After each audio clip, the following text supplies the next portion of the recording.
Dr. Rasinger, step away from the counter. The billing codes, 5.6 million, 6 years. A billing code does not prove the procedure wasn't performed. My billing staff are the ones who submitted those codes. Dr. Alan Risinger billed insurers for surgeries he never performed. Once is a mistake, twice is suspicious, but he did it hundreds of times across 6 years. The federal conviction is why he's standing in front of these agents right now. The anesthesia records, Alan, independent from your billing. He would never make that call from a free man's phone again. Federal agents had spent 11 months building the file that ended his career. 52 counts of healthcare fraud, 16 counts of false statements, 8 counts of aggravated identity theft, $5.6 million in surgeries that existed only on paper, cut into charts, never into flesh. What investigators pulled from his billing records would rewrite how the Northern District of Illinois prosecutes medical fraud for the next decade. Before we go any further, I have to ask, when your doctor signs off on a procedure, do you actually read the invoice they billed for? Drop your answer in the comments. And if you're not subscribed yet, now's the time. We cover cases like this every single week, and this one is worse than you think.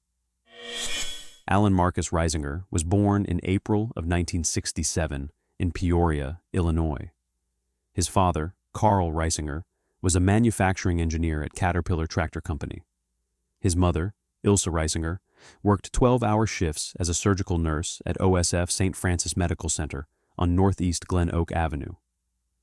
Alan grew up watching his mother come home in wrinkled scrubs at 9 at night, smelling of hospital soap and betadine. She talked about her surgeons the way other mothers talked about celebrities. By the time Alan was 10, he was already telling relatives that he was going to be one of them. He was the middle of 3 children. His older sister Karen became a certified public accountant in Bloomington. His younger brother Doug became a middle school gym teacher in Springfield. Alan was the one everyone said would go far. At Richwoods High School in Peoria, class of 1985, Alan graduated 5th in a class of 238. His yearbook photo shows a thin boy with wire-rimmed glasses and a formal, careful smile, standing in front of the second-floor biology lab where he had won the regional science fair 3 years running, with a project on cartilage regeneration in rabbit joints. He went to the University of Illinois at Urbana-Champaign in the fall of 1985 on a partial academic scholarship. Biology major, chemistry minor. He worked 20 hours a week in the anatomy lab, washing glassware and cataloging specimen slides for $2.85 an hour above minimum wage. His college roommate later described him to federal investigators as, quote, extremely focused, almost mechanical about study, but not really social. Alan did not date in college. He did not join a fraternity. He graduated summa cum laude in 1989. He was accepted to Rush Medical College in Chicago the same year. Tuition and housing came to just under $19,000 a year in 1989 money. He took on federal loans and worked weekend shifts at the Rush Pathology Lab, cutting tissue samples for staining and cataloging them into evidence for teaching cases. He met Diane Foltz during his second year of medical school. She was a pediatric nursing student at the Rush College of Nursing. They married in the summer of 1993 at a small ceremony in the Cantigny Park Chapel outside Wheaton. 26 guests, no bachelor party, a rented tuxedo, a photographer who was Diane's cousin. Alan graduated Rush Medical College in 1993 with distinction. He was accepted into the orthopedic surgery residency program at Rush, one of 8 residents selected from more than 400 applicants nationwide. His program director's evaluation letter called him, quote, technically precise, unusually mature for his age, and possessing the mental discipline required for a career in surgery. He completed his residency in 1998. He stayed 1 additional year for a fellowship in sports medicine and arthroscopic surgery. His fellowship attending wrote that Alan, quote, demonstrated exceptional dexterity and a rare ability to visualize anatomy from limited fields of view. In 1999, at the age of 32, Alan accepted a staff position at Northvale Surgical Clinic in Northvale, Illinois, a growing suburb 35 miles west of Chicago. The clinic was owned by Dr. Harold Bexley, a 71-year-old orthopedist nearing retirement. Bexley had built the practice from a single exam room in 1971 into a 14-provider group with a 2-suite ambulatory surgical center attached to the main building on Winchester Boulevard. Allen's starting salary was $285,000, plus a productivity bonus tied to relative value units. Diane took an outpatient nursing job at Central DuPage Hospital, and they bought a 5-bedroom colonial on Winchester Lane for $440,000, a 15-minute drive from the clinic. Their first child, Nathan, was born in the spring of 2000. Their daughter, Lauren, followed in 2003. Allen made partner in 2001. In 2004, when Dr. Bexley finally retired at 76, Allen bought his senior equity stake for $2.1 million, financed through a community bank in Naperville. At 37, Allen Reisinger owned Northvale Surgical Clinic outright. He owned the building. He owned the surgical suites. He owned the billing department. He owned the charts. And nothing about the way the clinic was structured could stop him from writing whatever he wanted into any of them. Medical billing runs on codes. Every procedure a physician performs corresponds to a current procedural terminology code, a 5-digit number that tells insurance companies exactly what to reimburse. There are over 10,000 CPT codes in the American Medical Association's catalog, covering every possible clinical intervention from a routine ear exam to a full spinal fusion. A basic office visit for an established patient is coded 999213. A complex office visit runs 999215. Simple diagnostic knee arthroscopy is coded 29870. Meniscus repair through the arthroscope is coded 29882. Complex reconstruction of a torn anterior cruciate ligament runs 29888. Each code carries a fixed reimbursement value. A 99213 pays a physician somewhere between $80 and $120, depending on the insurer's negotiated rate. A 29888 can pay between $2,200 and $3,400 for the surgeon's professional fee alone, before facility charges, before implants, before anesthesia. The gap between the codes is where medical fraud lives. Insurance companies do not send auditors to watch surgeons work. Medicare does not station observers in operating rooms. When a physician submits a claim for a procedure, the payer trusts the code because the alternative would be building a parallel medical system to verify every claim in America. That trust is the entire foundation of the healthcare billing infrastructure. In most large clinics and hospitals, that trust is checked by internal safeguards. Compliance officers review high-value codes on a rolling basis. Chart auditors sample records at random. Coders who work independently from the physicians they bill for flag statistical anomalies. Corporate ownership structures separate the person doing the medicine from the person controlling the money. At Northvale Surgical Clinic, none of those separations existed. Allen Reisinger was the sole owner. He hired the billing manager. He hired the coders. He wrote the compliance policies. He signed the operative notes. He picked the codes. When a claim was denied and returned for additional documentation, he reviewed it personally. When a chart needed supporting notes to justify a code, he added them. When a coder had a question, they came to his office and knocked on the door. The clinic ran 3 operating rooms in the attached ambulatory surgery center. On paper, the surgery center maintained its own logs. In practice, the surgery center manager was a woman named Kelsey Bittner, whom Reisinger had hired in 2011 and promoted 3 times over 8 years. She reported directly to him. She also supervised the billing team. The clinic processed roughly 4,200 claims a month across Medicare, Medicaid, Blue Cross Blue Shield of Illinois, United Healthcare, Cigna, Aetna, and a dozen smaller commercial payers. Total annual billing hovered around $11 million a year. Reisinger knew which payers investigated aggressively and which did not. He knew Medicare's threshold for triggering a prepayment review sat at individual claims above $4,000. He knew Blue Cross of Illinois audited roughly 1 in every 1,200 orthopedic claims. He knew United Healthcare had cut their fraud investigators by nearly 30% in the aftermath of a 2016 restructuring. He knew the gap. He built the fraud inside it. The fraud began quietly in the spring of 2018. Reisinger started with the easiest form of manipulation, upcoding. When a patient came in for a routine knee pain consultation, a 15-minute visit that would normally code as a 99213, Reisinger began coding it as a 99215, a complex 40-minute visit involving multiple body systems and extensive medical decision-making.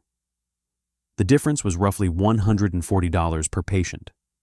He saw 38 patients on a typical clinic day. Multiplied out, the upcoding alone added roughly $5,000 a day to his practice revenue, spread across dozens of small claims that no auditor was ever going to flag. For the first 6 months of 2018, that was the entire operation. Small, deniable, buried in the volume of a legitimate practice. Then in September of 2018, Reisinger performed a real knee arthroscopy on a 58-year-old patient named Robert Klein. 2 weeks after the surgery, Reisinger billed for a follow-up procedure that never happened, a diagnostic scope of the same knee, coded 29870. The reimbursement was $670. Klein never knew. Klein's insurer paid it without a single question. That was the pivot. That was the moment Reisinger crossed from inflating real procedures into fabricating fake ones. Phantom follow-ups became the middle tier of the operation.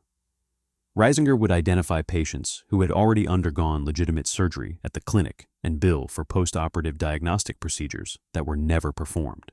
Because the patients had real charts, real prior surgeries, and real payer histories, the phantom claims were statistically indistinguishable from the legitimate ones. By the middle of 2019, phantom follow-ups were generating between $14,000 and $20,000 a week.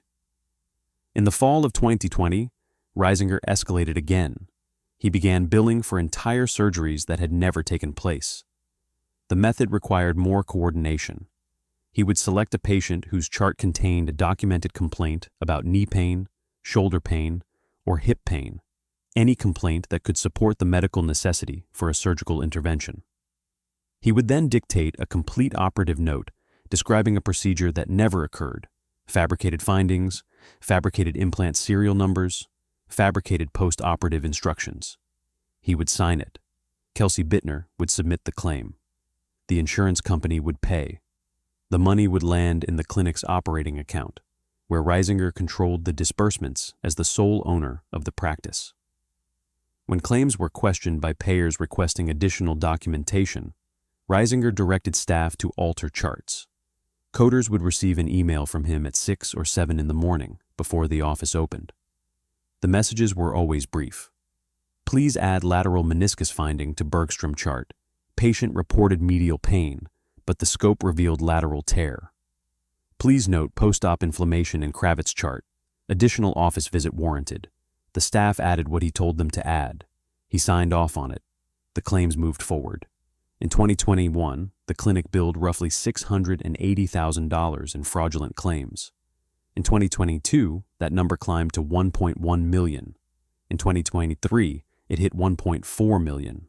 Reisinger's take-home compensation, drawn from the clinic's operating account, went from $612,000 in 2018 to $1.9 million in 2023.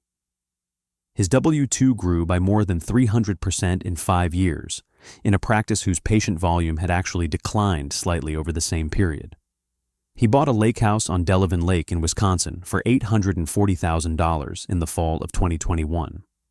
He upgraded his SUV to a fully loaded Range Rover with the extended wheelbase package. He put both of his children through private colleges without loans. He put roughly $300,000 into a coin collection focused on 19th century United States gold pieces. His employees noticed the money. His employees did not say anything. He owned the practice, and the practice paid their salaries, and the surgery center manager who might have raised a flag was the same woman submitting the claims. No one noticed. No one checked. For 6 years, he was untouchable. In February of 2024, a 52-year-old woman named Margaret Voss opened her mail at her home in Aurora, Illinois. Margaret worked as an office manager at a commercial insurance brokerage on East New York Street. She had been married to her husband Paul for 28 years. They had 2 grown children, both away at college. She had been a patient at Northvale Surgical Clinic exactly one time, back in October of 2023, when she had consulted Dr. Riesinger about ongoing pain in her right knee following a fall on her back deck in September. The consultation had gone nowhere. Riesinger had recommended physical therapy and a follow-up appointment in 8 weeks. Margaret had not returned. She had gone to a different orthopedist in Naperville in December, who diagnosed a minor medial meniscus strain and cleared her with 3 weeks of home stretching exercises. The letter that arrived at her home on that February afternoon was an explanation of benefit statement from Blue Cross Blue Shield of Illinois. It listed a procedure performed on January 19, 2024, at Northvale Surgical Clinic in Northvale, Illinois. Arthroscopic partial medial meniscectomy of the right knee. CPT code 29881. Total billed, $3,470. Blue Cross had paid $2,180 of that. Her patient responsibility, after her deductible, was $240, due in 30 days. Margaret had never had knee surgery. She had not been to Northvale Surgical Clinic since her one consultation in October. She had not been under anesthesia at any point in her entire life beyond a routine screening colonoscopy in 2019. She had woken up on the morning of January 19, 2024, gone to her office in Aurora, taken her lunch at her desk from a Tupperware container, and driven home at 5:15 in the afternoon. She had a Fitbit that logged 11,200 steps that day. She read the letter 3 times. She called Blue Cross Blue Shield of Illinois that same afternoon on her lunch break. The customer service representative confirmed that a claim had been submitted on Margaret's behalf for a January 19th surgery at Northvale Surgical Clinic. The representative offered to open a routine dispute. Margaret asked to be transferred to the fraud line. The Blue Cross fraud unit took her statement over the phone. They asked her to send a written affidavit within 7 days. They asked her to identify any correspondence, appointment reminders, or contact from the clinic between October 2023 and February 2024. She sent them everything she had, which was nothing. There was no follow-up. There was no reminder. There was no appointment. There was only the invoice. Within 72 hours, Blue Cross had pulled the clinic's billing history for the previous 18 months. Within 2 weeks, they had referred the case to the FBI's Chicago field office and the U.S. Attorney's Office for the Northern District of Illinois. Alan Riesinger, from his corner office overlooking the parking lot of Northvale Surgical Clinic, had no idea any of this was happening. He billed 6 more phantom surgeries in the week after Margaret Voss opened her mail. The FBI assigned the case to Special Agent Dana Colwin out of the Chicago field office. Colwin had spent 9 years on the healthcare fraud squad. She had worked cases against pharmaceutical distributors, home health scammers, and 1 previous orthopedic practice in Rockford. She understood how these fraud patterns lived inside the billing data. Colwin's first move was a formal records request to Blue Cross Blue Shield of Illinois, United Healthcare, Cigna, Aetna, and Medicare's Center for Program Integrity for all claims submitted by Northvale Surgical Clinic between January 2018 and February 2024. The complete dataset arrived on an encrypted hard drive at the field office in early March. 240,000 line-item claims covering 6 years and 11 months of clinic billing. Colwin worked with a healthcare data analyst named Thomas Reyes to cross-reference 3 parallel data streams: the clinic's insurance claims, the ambulatory surgery center's operating room schedule, and the anesthesia billing records submitted by the 2 contract anesthesiologists who covered the Northvale OR. The analysis produced a devastating result. Between January 2019 and February 2024, Riesinger had billed for 1,487 procedures classified as arthroscopic, reconstructive, or open surgical interventions. The operating room logs showed only 912 of those procedures on the OR schedule. The anesthesia billing records showed only 893 patients under sedation on the corresponding dates. That left 574 surgeries billed to insurance that had no matching operating room booking, no anesthesia record, and no evidence of ever having occurred.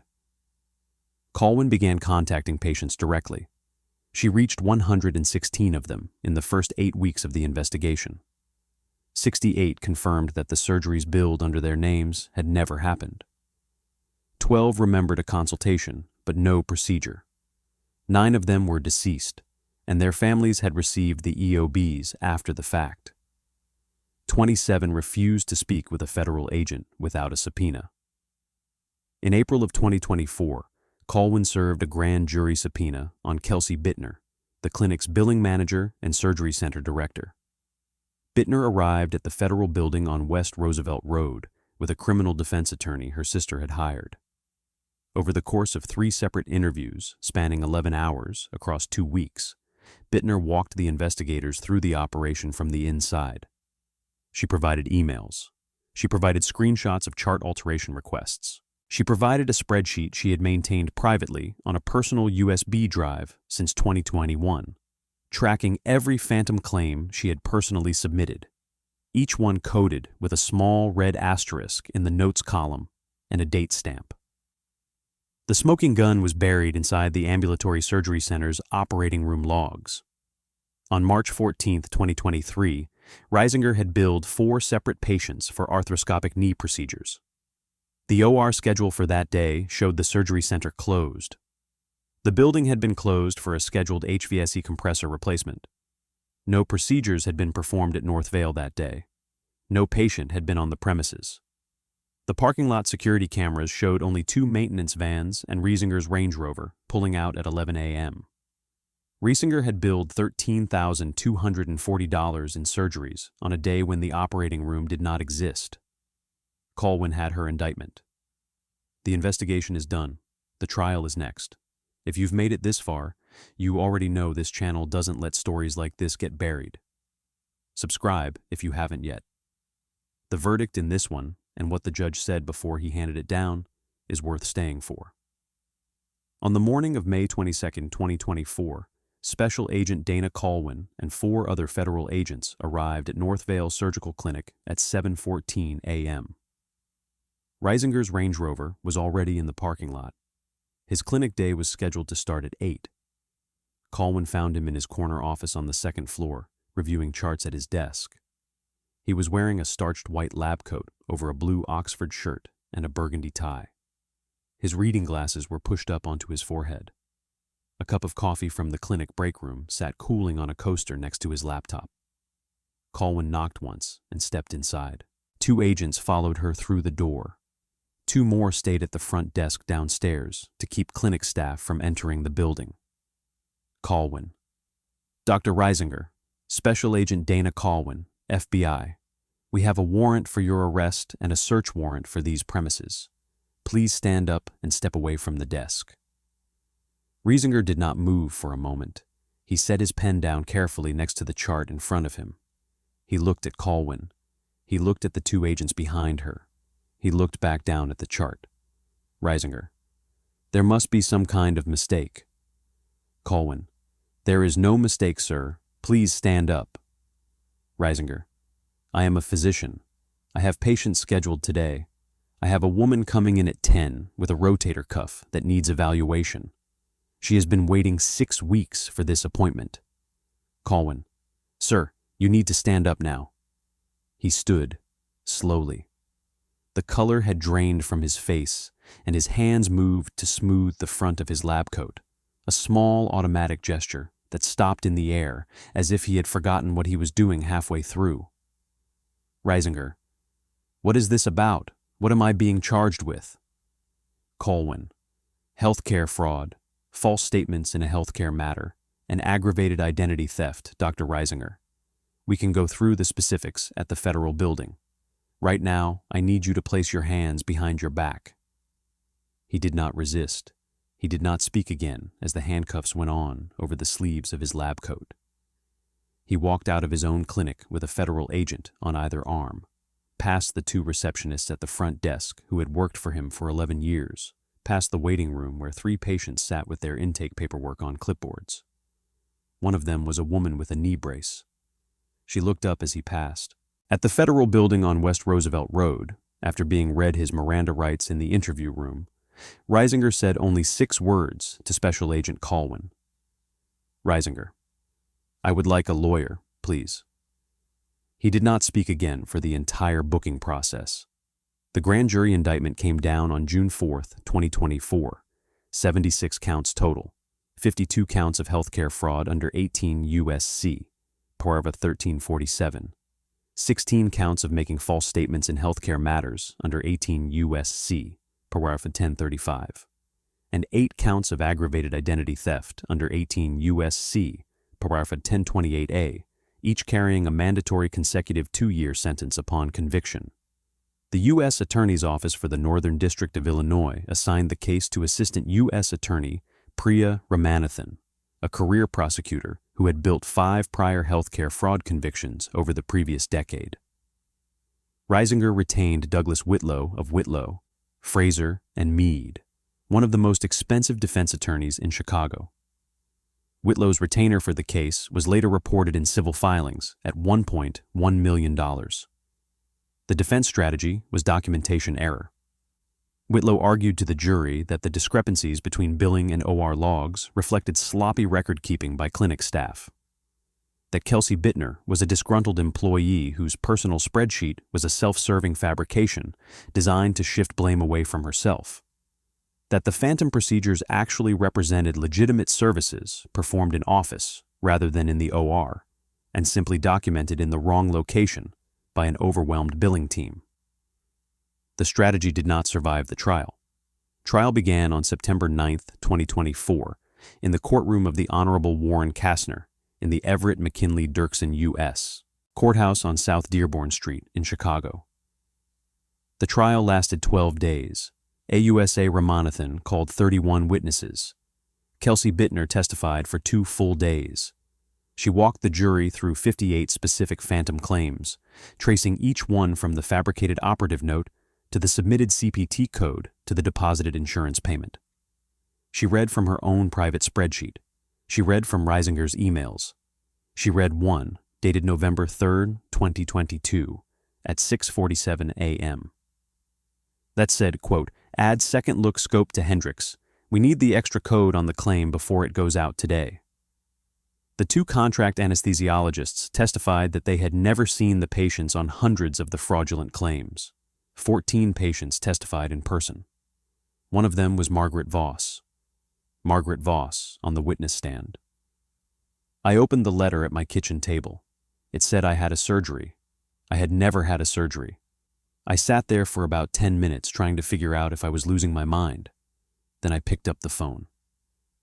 The jury deliberated for 6 hours over 2 days. On September 25, 2024, they returned a guilty verdict on all 76 counts. Sentencing was set for December 12, 2024. At sentencing, 3 patients delivered victim impact statements. One was a widow named Elaine Bergstrom, whose late husband Frank had been billed for a knee surgery 2 months after his death in the fall of 2022. She said, "He trusted this doctor with his last consultation. This man used my husband's name to steal from an insurance company after he was already in the ground. My grandchildren are going to grow up knowing their grandfather's identity was stolen by his own doctor. I do not know how a person does that." Judge Kastner spoke for nearly 4 minutes before pronouncing the sentence. Judge Kastner: "Dr. Reisinger, medicine functions in this country because society grants physicians a level of trust that is not extended to any other profession. That trust is not a courtesy. It is a functional necessity. When a patient consents to a procedure, they cannot verify what happens once the anesthesia takes them under.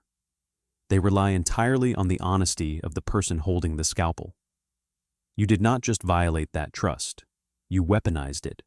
You used the signatures of your patients, some of them elderly, some of them dead, to enrich yourself by a documented sum of $5.6 million. And you did it for 6 years without meaningful interruption. This court will not answer that betrayal with anything less than a sentence commensurate to the harm done to those patients and to the profession they trusted. The court sentenced Alan Reisinger to 108 months in federal prison. 9 years. He was ordered to pay $5.6 million in restitution jointly to the affected insurers. He was permanently excluded from participation in Medicare, Medicaid, and all federal health programs under the Office of Inspector General's Exclusion Authority. His case was referred to the Illinois Department of Financial and Professional Regulation for permanent revocation of his medical license. He was designated to FCI Milan, a low-security federal correctional institution in Michigan. His projected release date is April of 2033. He will be 66 years old. Kelsey Bittner received 2 years of federal probation and 300 hours of community service in exchange for her cooperation. Northvale Surgical Clinic closed permanently in January of 2025. The building on Winchester Boulevard sits empty, a for-lease sign taped to the front window. Margaret Voss went back to her insurance brokerage job in Aurora. She still has the framed EOB on her desk, right next to a photograph of her grandchildren. This case was hard to watch, but the case waiting on the right side of your screen right now is on a completely different level. Click it.